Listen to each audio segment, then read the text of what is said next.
Olá, viva. O meu nome é Pedro Sousa e hoje estou aqui para vos falar sobre observabilidade. Não lhe vou chamar monitorização, porque prefiro o tema observabilidade, mas antes de mais, quem sou eu? Como vos disse, meu nome é Pedro Sousa, sou Tech Lead na Valtech Portugal. Sou também, há 6 anos, Microsoft Azure MVP e já fui um Microsoft Certified Trainer ativo. Atualmente abandonei um pouco a formação, mas continuo como MCT. Deixo-vos aqui os meus contactos, o meu LinkedIn, o meu e-mail e também o meu GitHub pessoal, onde podem encontrar algum material das minhas sessões anteriores. Começando por o que é observabilidade. Observabilidade é a compreensão dos sistemas complexos através da recolha de dados. E essa recolha de dados pode incluir diversas fontes. Por exemplo, métricas, logs, traces e outros.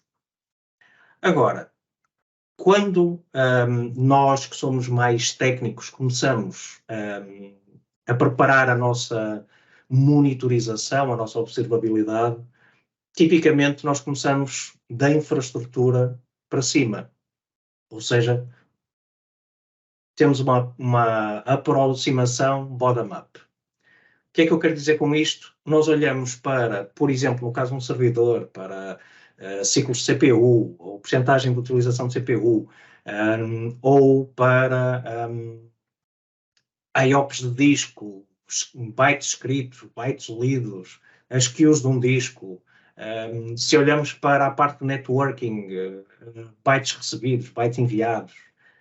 Ou seja, quando nós começamos a construir os nossos dashboards, a construir a nossa visualização sobre os dados que recolhemos, tipicamente fazemos esta abordagem. Agora, eu pessoalmente prefiro fazermos a abordagem oposta. Ou seja, partirmos do negócio, e foi por isso que eu representei aqui esta pirâmide, com o negócio no topo e a infraestrutura como base. Começamos no negócio e do negócio vimos para a infraestrutura. Porque na prática, o que é que o negócio necessita? O negócio necessita perceber se um sistema, se um workload está a funcionar ou não. Mas na prática precisam de um semáforo, precisam saber se está verde, está tudo ok, está vermelho, o meu sistema está em baixo, ou amarelo, alguma coisa está a acontecer, mas não impede o funcionamento.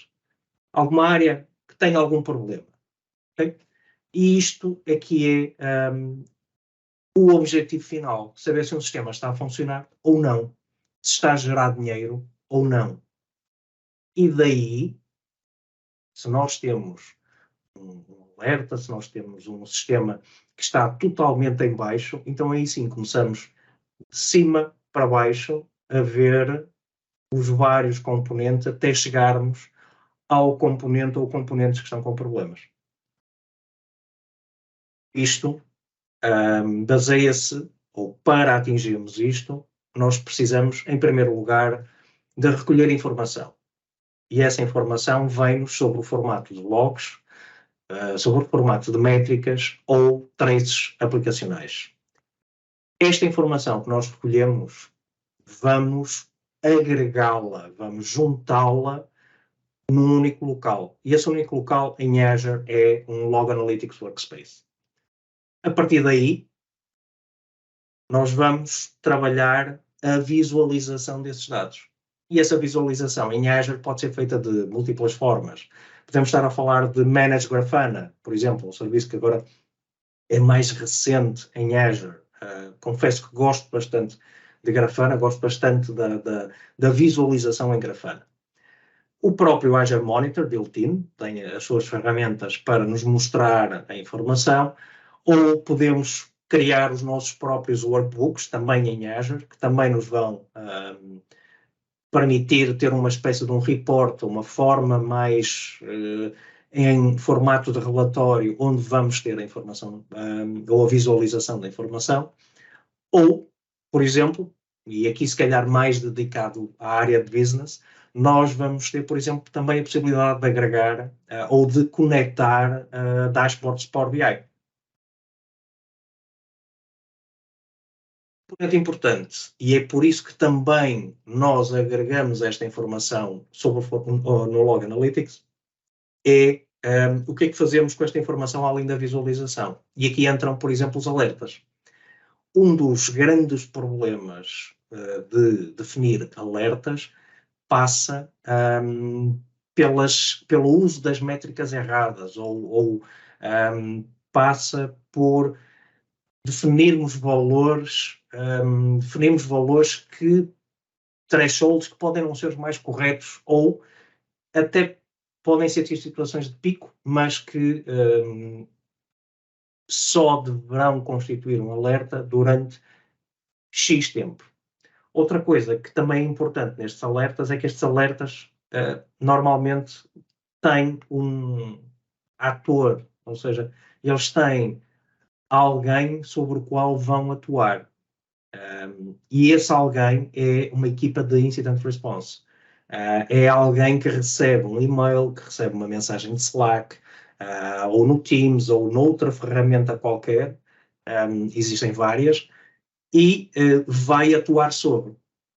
Aqui também é importante que os alertas, que as métricas, os thresholds sejam bem definidos, porque todos nós já ouvimos falar de fadiga de alertas. Quando eu tenho um sistema que constantemente está a alertar por alguma razão e que, na prática, aquilo não constitui um alerta nenhum.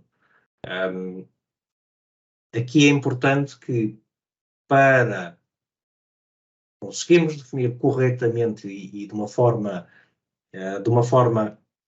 mais fiel os nossos alertas, temos que conhecer os nossos dados. Por último, um sistema não é estático. Um sistema evolui ao longo do tempo. Evolui porque acrescentamos novos serviços, porque as bases de dados vão crescendo no volume de dados, etc, etc, etc. Ou seja, nós temos que olhar também aqui para a melhoria contínua e olhar para os meus sistemas de uma forma crítica, olhar com olhos que vejam e que analisem os padrões, de forma a perceber com antecedência se alguma coisa está a mudar e se essa coisa está a mudar, o que é que está a mudar.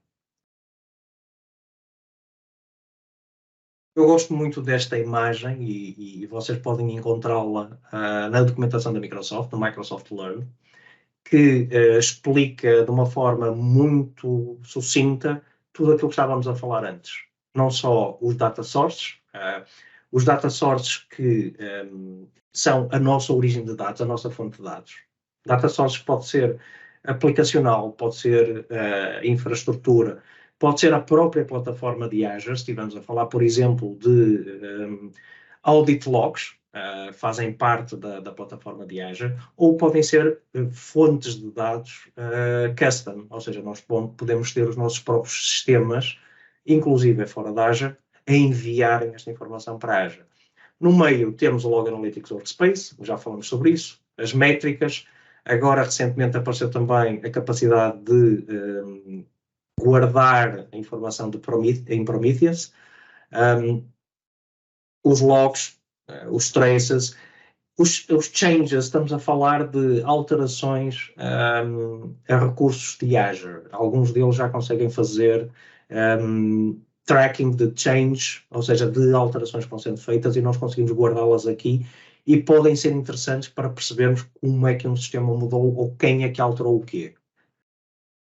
Do lado direito temos quer as visualizações, que falávamos há pouco, na parte do Visualize, quer os insights. Aqui temos também outras fontes de dados específicas para serviços. Temos os Application Insights, utilizados muito, por exemplo, com uma série de serviços, entre eles as web apps, Container Insights, mais vocacionados para a área de containerização. Virtual Machines, Network Watchers, tivemos uma rede e ativamos um Network Watcher, é para aqui que ele vai enviar informação, etc, etc. A análise tipicamente é feita ou no Metrics Explorer ou no Log Analytics. Eu aqui, se calhar, faria esta análise também em ferramentas diferentes. Grafana, por exemplo, pode ser uma ferramenta interessante para fazer estas análises. Os alertas que já falamos também são utilizados, por exemplo, para autoscaling, ou seja, para automatismos. Podemos integrar isto com Logic Apps, por exemplo, e quem diz Logic Apps diria Azure Functions, mas de uma forma muito simples, uma Logic App consegue pegar nestes eventos e usar esses eventos como um trigger para ações. Segundo, nós temos a parte de integração. Porquê? Porque o Log Analytics pode estar constantemente a exportar dados para uma storage account. Nós podemos usar um Event Hub que depois é consumido por um outro sistema qualquer que venha aqui buscar os alertas para integrar, por exemplo, com o sistema on-prem. Podemos também usar APIs ou a integração com APIs de terceiros, por exemplo, e de outros sistemas. Falando agora um bocadinho de cada uma destas partes. Começando pela coleção de dados. Uma das coisas que é importante na coleção de dados, principalmente dados de logging, tem a ver com o facto desses dados serem estruturados. Ou seja, eu quando tenho um sistema e quero recolher a informação a partir dos logs desse sistema, ou se é a minha aplicação que vai gerar logs que eu depois vou recolher, então, nesses custom logs, eu tenho a ter a preocupação de estruturar a informação. E estruturar a informação significa ter um padrão. Colunas bem definidas, um timestamp, ter, por exemplo, correlation IDs que me permitam relacionar eventos que estão relacionados uns com os outros, porque estes logs podem vir de vários recursos diferentes e é a única forma de fazermos a correlação é usando um correlation ID. Outra coisa que é importante, além da estruturação dos dados, é ter o nível de dados correto, ou seja, tipicamente eu não vou para um ambiente de produção ativar um logging de debug, a menos que esteja ativamente a tentar fazer debug de um problema que está a existir naquele momento em produção. E mesmo assim, esse modo de debug seria ativado apenas e única e exclusivamente para aquela investigação que há de ser num período muito curto. Ou seja, dependendo dos ambientes que estamos a falar, desenvolvimento, um ambiente de acceptance, um ambiente de produção, devemos ter níveis de log diferentes e apropriados. A rotação dos logs também é muito importante. Posso-vos dar um exemplo. Estive há uns meses atrás envolvido na investigação de um incidente de segurança e um dos grandes problemas que nós tivemos nessa investigação foi precisamente a rotação dos logs. A rotação dos logs estava a ser feita de 7 em 7 dias, ou seja, guardava-me uma semana de logs. Ao final da semana, antes de rodar os logs, esses logs eram enviados para um sistema externo, mas também nesse sistema externo a retenção era uma retenção de 3 meses. Ou seja, na prática, nós não conseguimos chegar à origem do problema porque não existia informação. Okay? Logs centralizados, já vos falei sobre isto, é muito mais fácil se nós tivermos a informação toda agregada num único sítio, conseguimos pesquisar e trabalhar essa informação. Parte das métricas, aqui como vos disse há pouco, é escolher as métricas certas. Conhecer o nosso sistema e saber quais as métricas é que são importantes para aquele sistema. Se calhar, quando eu tenho uma API, por exemplo, que apenas tem um consumer, ou seja, apenas tem um ponto de entrada para essa API. Vamos imaginar, por exemplo, que tenho um front door à frente da API, de um API Management, e todos os pedidos são feitos a partir do front door. Se calhar, saber quantos users tenho em cima dessa API pode não me trazer informação nenhuma. Porquê? Porque o único user que eu vou ter pode ser o user do Azure Front Door. Okay? A menos que consigamos passar a informação do request que é feito no Azure Front Door para trás. Okay? Ou seja, aqui a métrica e a configuração do serviço têm que ser feitas de forma a que nós consigamos ter a informação que necessitamos e, para termos a informação, temos que conhecer o sistema e saber qual é a informação que pretendemos. Okay? Um outro ponto importante são os níveis de threshold. Um exemplo claro é a CPU. A CPU, na minha opinião, um processador é algo que tem 100% de capacidade. E se tem 100% de capacidade, eu tenho que ter a possibilidade de usar esses 100%. O que é que eu quero dizer com isto? Quero dizer que, em alguns momentos, dependendo do tipo de processamento que estamos a fazer, uma CPU pode pular pode pular a 100%. Agora, o período de tempo em que esse colar a 100% vai acontecer é que não pode ser um período muito longo. Caso contrário, começamos a ter problemas. Porquê? Porque temos um sistema que quer recursos e o nosso processador não tem capacidade para. Ou seja, se nós vamos colocar, por exemplo, um threshold de, imaginemos, 95% para um erro, 95% de carga no CPU, eu tenho que perceber que se o meu threshold são os 95%, quanto tempo para mim é que é aceitável em que a carga do meu CPU esteja a 95%? São 5 minutos? São 15 minutos? É meia hora? Isto vai definir como é que eu vou fazer o alerta. Okay? Outra coisa que também é importante é usarmos métricas que sejam escaláveis. Por exemplo, em certos sistemas, quando nós temos, por exemplo, um processamento de dados muito longo, um ETL qualquer a correr, isto pode fazer com que diversos sistemas, memória, CPU, disco, comecem a disparar alertas. E é importante também conhecer esses momentos e perceber que esses momentos também existem e quando existem o sistema tem que saber reconhecê-los. Okay? O trace é extremamente importante no sentido em que um sistema nunca é um único recurso. É raro termos um sistema que é constituído, por exemplo, só de um front-end. Eu tenho um front-end, tenho um back-end, esse back-end pode ser constituído de bases de dados, API management, com APIs.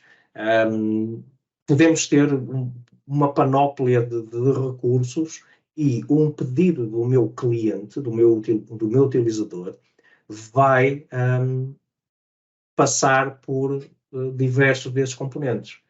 É muito frequente quando estamos em ambientes de desenvolvimento, e eu trabalho com equipas de developers todos os dias, é frequente nós temos situações em que estamos a investigar qualquer coisa e depois há sempre o problema da infraestrutura. Ok, mas porquê que tu dizes que o problema é da infraestrutura? Porque do código não é. Não pode ser do código, porque o meu código está a funcionar, pois tem que ser da infraestrutura.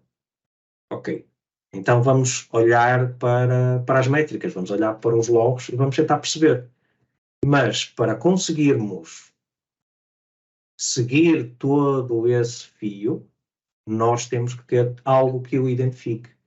E o algo que o identifica aqui é os tais Unique Identifiers. É os tais, as tais migalhas que vão deixando o breadcrumb que nós vamos seguir para perceber, desde um front-end até uma base de dados, até uma API ou outro sistema qualquer, como é que o pedido começou e onde é que ele terminou. Ok? Outra coisa que também é muito importante é a informação de contexto. Por exemplo, fazer um HTTP request. Ok, mas quais foram os parâmetros que foram, ou a query string que foi passado nesse HTTP request? O que é que varia, o que é que diferencia um do outro? Em Azure, hoje em dia, nós temos uma coisa chamada Data Collection Rules. A Data Collection Rule, basicamente, são regras para a coleção de dados. Isto é um novo formato. Não consigo precisar agora de cabeça quando é que isto esteve disponível, ou quando é que isto passou a GA. Não é assim tão recente quanto isso, mas já tem algum tempo. E esta Data Collection Rule permite-me definir regras para a coleção de dados. Outra coisa que as Data Collections nos permitem é também a transformação dos dados. Ou seja, eu posso ter uma Data Collection Rule que vai a um sistema e vai recolher um conjunto de métricas ou de logs, traz essa informação, e vocês, por exemplo, se forem ao Log Analytics e fizerem uma query de Log Analytics, vocês vão ver que tem várias colunas. Se for, por exemplo, uma query sobre requests de uma web app, vão ver que uma parte está escondida dentro de uma dessas colunas, ou seja, o request está dentro de uma parte. E eu posso querer, antes de armazenar esta informação, eu posso querer transformar a informação. Ou seja, eu posso aplicar sobre a minha Data Collection Rule, posso aplicar custo query, ou KQL, e com esse KQL eu vou pegar nos dados que recebo, vou transformá-los e a seguir vou enviá-los para um destino. Okay? A visualização. Ora, aqui está o problema, porque nós técnicos, voltando ao início, nós técnicos gostamos muito de gorgeous, gostamos muito de gráficos, Primeiro, para quem é que se destina esta visualização? Acho que esse é o ponto onde começar. Para quem é que se destina a visualização? Segundo, qual é o objetivo dessa visualização? Se eu quero fazer uma análise em detalhe, então se calhar preciso de muitos gráficos, muitas tabelas, muita informação, porque vou fazer uma análise em detalhe. Se eu quero um dashboard que vai estar, por exemplo, numa televisão na parede, num monitor algures, e que vai servir para uma equipa de resposta a incidentes, olhar, identificar rapidamente que existe um problema e aí sim depois ir fazer a investigação, então eu devo usar, aliás, eu acho que devo usar sempre, há um princípio que é o princípio do KISS, o Keep It Simple. Quanto menos informação nós tivermos e quanto mais fácil for ver as visualizações, melhor. Posso-vos dar um exemplo pessoal. Eu sou daltónico, ou seja, para mim uma visualização, se for uma visualização baseada só em estados e mudanças de cor consoante as mudanças de estado, pode não ser adequada. Porquê? Porque eu não vou distinguir a diferenciação. Ok?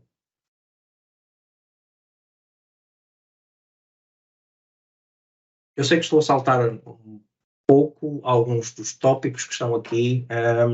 Vocês depois vão ter tempo de rever esta sessão e rever estes tópicos com maior detalhe.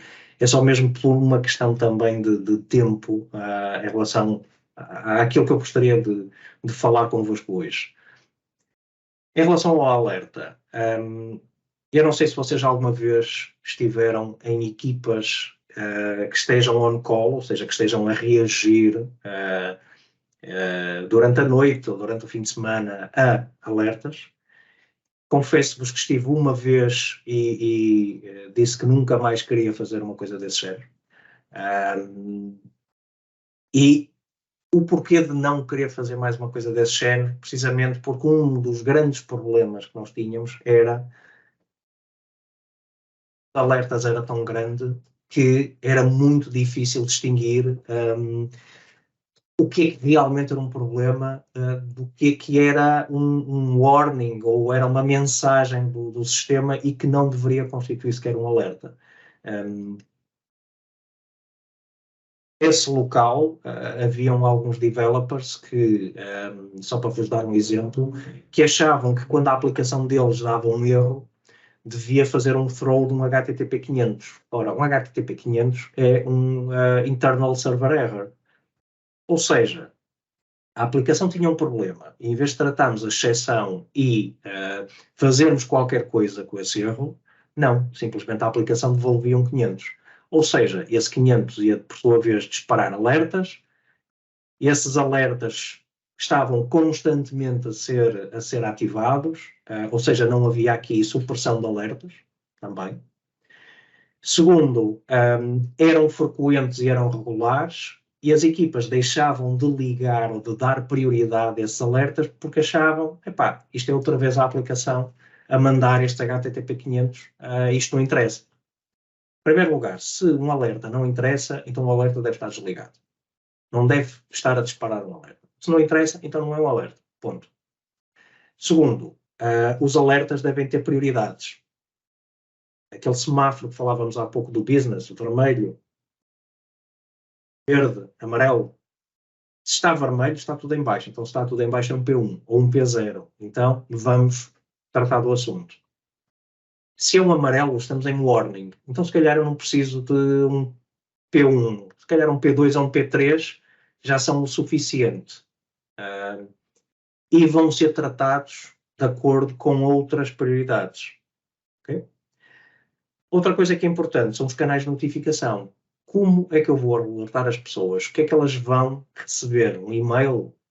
Um e-mail, tipicamente, eu crio uma regra no Outlook e vou receber aqueles e-mails e vou enviar para uma pasta e nem sequer vou ver.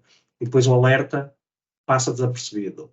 Uma mensagem num Slack, uma mensagem num Ops Genie, num Squadcast ou noutra ferramenta qualquer, com telefonia, com SMS, com mensagem.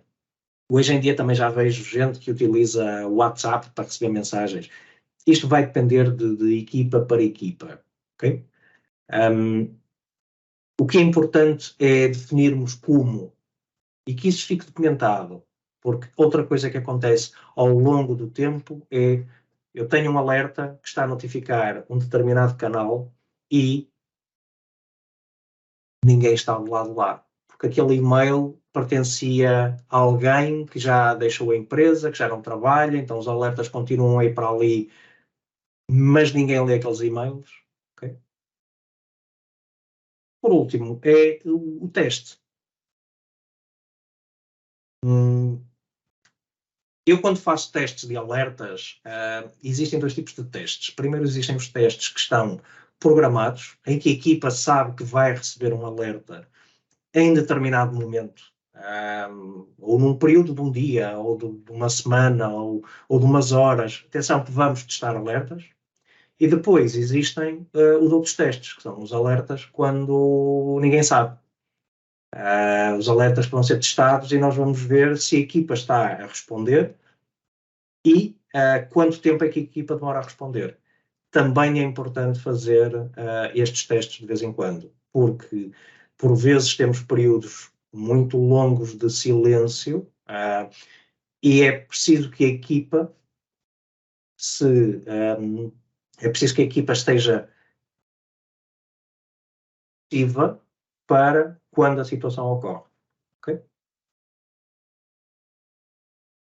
E aqui vamos vamos falar um pouco sobre a resposta a incidentes. A resposta a incidentes deve ter um procedimento claro e simples. Uma das coisas que eu vejo, principalmente business a solicitar, é quando acontece um alerta, tem logo que enviar um e-mail para esta pessoa, a informar qual foi o erro, quais são as causas do problema, etc, etc. Meus amigos, se um alerta acabou de acontecer, eu ainda não fiz investigação. Se eu ainda não fiz investigação, eu não consigo dar detalhes. No entanto, aconteceu um alerta.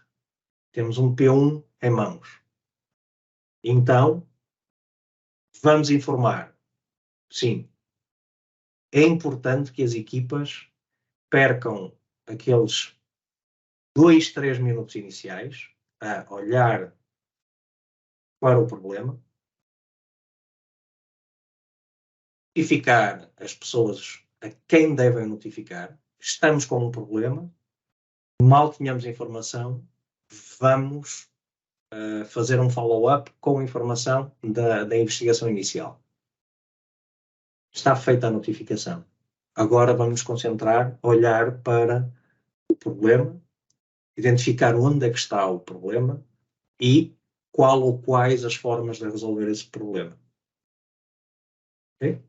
E aqui a recolha de informação é importante. É importante para depois podermos fazer, por exemplo, um RCA, um Root Cause Analysis, para podermos não só tomar medidas, tomar ações para resolver este problema agora, mas também para depois, a posteriori, fazermos um review desse incidente e pensarmos, ok, o que é que, se há alguma coisa, o que é que nós podemos fazer melhor? Porquê é que isto aconteceu? Quais foram as razões que levaram a este problema? E como é que nós podemos fazer com que isto não torne a acontecer? Se tiverem dúvidas sobre como fazer este tipo de root cause analysis, os principais fabricantes, a Microsoft e outros, têm documentos com best practices sobre como recolher informação, como investigar um incidente, como documentar esse incidente e como comunicar com os diversos stakeholders do que é que está a acontecer. Na minha perspectiva, esta comunicação deve ser sempre o mais transparente possível. Essa transparência não só gera confiança entre os diversos atores, mas também faz com que a investigação e a resolução seja mais fácil. Quando eu tenho equipas que não querem passar toda a informação ou apercebem-se que algo não foi tão bem feito quanto deveria e tentam mascarar um pouco a coisa, normalmente isso vai dar mau resultado e vai atrasar a investigação, vai complicar o trabalho. Por último, monitorização em larga escala. Pois, isto é muito interessante quando nós estamos a falar de um único sistema, mas quando falamos de grandes organizações, então aqui a escala é maior. Ora, eu confesso que sou preguiçoso. E o que é que eu quero dizer com eu sou preguiçoso? Eu sou preguiçoso e tento automatizar o mais possível todas as coisas que consigo. Sou adepto do Infrastructure as Code. A minha infraestrutura é construída em código, Bicep, Terraform, mas é construída em código e, na minha perspectiva, a monitorização também deve ser definida em código. Com este monitoring as code, vamos chamar-lhe assim, eu consigo definir templates, consigo definir princípios para a monitorização dos recursos em Azure, como eu, entre aspas, como nós queremos que eles sejam monitorizados, que tipo de dados é que queremos recolher, para onde é que queremos recolher. E, ao criar esses templates, nós conseguimos que, dando um exemplo, eu defino um padrão, por exemplo, para web apps. A minha web app tem que ter um Application Insights, esse Application Insights segue um determinado padrão de nome, esse Application Insights tem que estar conectado a um Log Analytics Workspace e tem que enviar dados para esse Log Analytics Workspace. Se eu tiver isto definido num template, se esse template estiver disponível para toda a organização, então, quando qualquer equipa de desenvolvimento necessitar construir as suas pipelines e criar o seu recurso de tipo web app, ao vir buscar o template centralizado, automaticamente tem lá tudo aquilo que precisa para fazer a monitorização.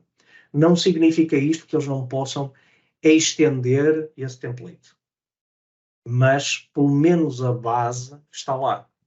E essa base permite-me consistência em toda a organização. Okay? Consistência na forma como se faz a monitorização, na forma como se fazem as agregações de dados, do Log Analytics, no uso da prioritização dos alertas. Okay?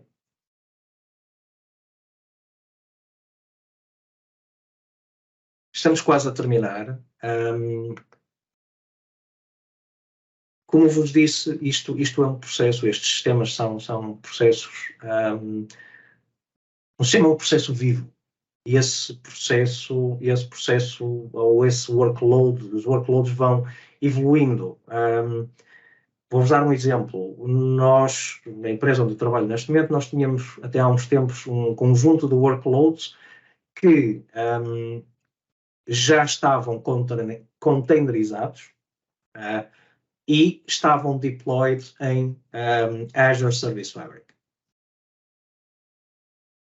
Recentemente, nós começamos a olhar para esses workloads, e quem digo recentemente, digo há um ano e tal, começamos a olhar para esses workloads, sabendo nós que o suporte para Docker nas imagens de Windows da Microsoft, nas VMs de Windows, iria ser descontinuado, e foi descontinuado este ano, que o Service Fabric tinha novos Windows, porque os workloads que estavam lá dentro necessitavam de Windows, e os que lá estavam dentro, que estavam containerizados, usavam esse layer de Docker dentro das máquinas Windows.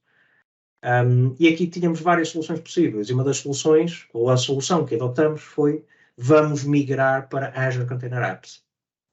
Okay? Ou seja, os workloads, na prática, são os mesmos, só que o container que estava a correr em Service Fabric e que poderia ter saído, por exemplo, para uma web app, porque a web app também suporta containers, poderia ter saído, por exemplo, para um cluster de AKS, podemos ter ido para Kubernetes, foi uma das hipóteses que se considerou. Mas, mais uma vez, tínhamos aqui um cluster que tínhamos que gerir, com nodos, com toda a manutenção de um cluster, então decidimos apostar em Azure Container Apps, porque na prática temos um managed AKS e fazemos o deployment da mesma dos workloads. Ou seja, o workload é o mesmo, mas o sistema evoluiu. A plataforma que está por baixo desse sistema evoluiu. Significa que é necessário agora refazer toda a monitorização da infraestrutura, porque a infraestrutura agora é diferente. O workload é igual, a aplicação é igual, só que mudou de casa, vive agora dentro de Azure Container Apps, então todas as métricas, todo o logging de infraestrutura que nós recolhíamos é completamente diferente. Okay? Também as métricas que nós recolhíamos antes permitem-nos ter uma noção de como é que o nosso sistema se comportou em termos de performance com esta mudança. Okay? O ponto que está aqui neste slide é que eu gostaria de referir que tem a ver com o uso de Machine Learning. De facto, análise de padrões não é algo que nós, humanos, consigamos fazer com muita facilidade. E a análise de padrões, a determinados níveis, principalmente quando estamos a falar, por exemplo, de segurança, eu diria que quase impossível fazermos nós, a olhar para os dados. A menos que sejam coisas mesmo muito óbvias, muito fáceis de perceber. Eu diria que aqui temos que tirar partido de mecanismos como Machine Learning, que conseguem olhar para estes padrões, ou melhor, que conseguem olhar para estes dados e que conseguem, a partir daí, retirar padrões. Ver alterações que se calhar para nós não são tão visíveis. Recomendo-vos vivamente que explorem também esta parte. Não poderia deixar de falar também na capacidade que o Azure Monitor tem de integrar com outros serviços dentro do ecossistema.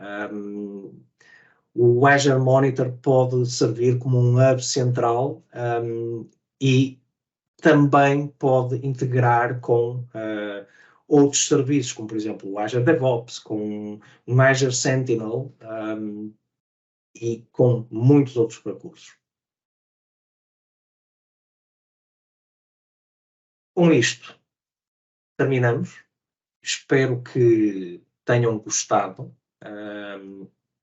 Espero ter despertado um pouco o vosso interesse pela observabilidade.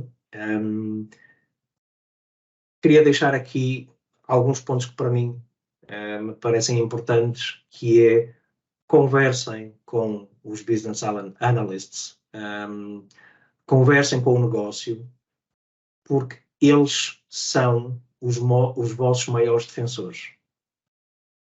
Quando nós queremos gastar dinheiro com a monitorização, é típico dizer-nos que isso custa muito. Vocês estão a gastar muito dinheiro para agregar métricas, para agregar logs. Mas se essa informação servir para que o meu sistema esteja sempre em produção, que os downtimes sejam mínimos, que a resposta aos incidentes seja reduzida, porque eu tenho informação para reagir, isso também vale dinheiro e isso permite que eu consiga depois ir pedir, preciso de mais dinheiro aqui para. Okay? Outra coisa que eu queria deixar para terminar é monitoring as code. Acho que é extremamente importante e se nunca experimentaram, comecem a explorar um pouco. Se já trabalharam com Bicep, se já trabalharam com Terraform, comecem a experimentar fazer os vossos templates, serviço a serviço, e comecem a perceber o benefício que vocês têm com do Infrastructure as Code. Deixo-vos novamente aqui com os meus contactos. Espero que tenham gostado desta sessão. Espero ver-vos em breve noutros eventos e até breve.